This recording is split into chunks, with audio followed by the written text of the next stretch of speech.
Now, if you are too lazy to type in formulas, you can use the column from example option. To show you that, let's copy simple query. Let's rename it column from examples.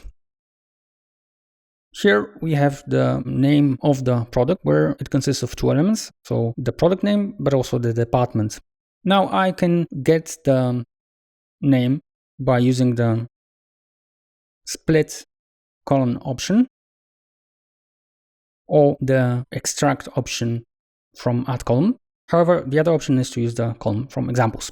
And let's maybe first try to get the name of the product, which is the first item.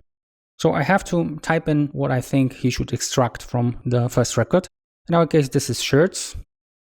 And actually, as you can see, he has guessed that we want the first element, and we have for all of the items the right answer. We press OK. And in this way, we've got product name.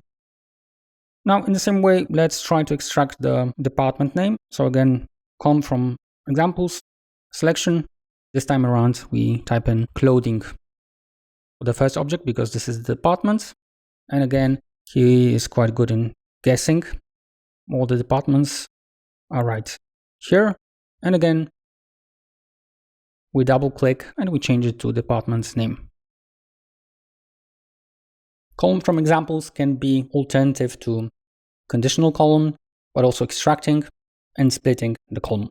As you can see, I didn't have to type in any formulas. I just used AI built in the Power Query.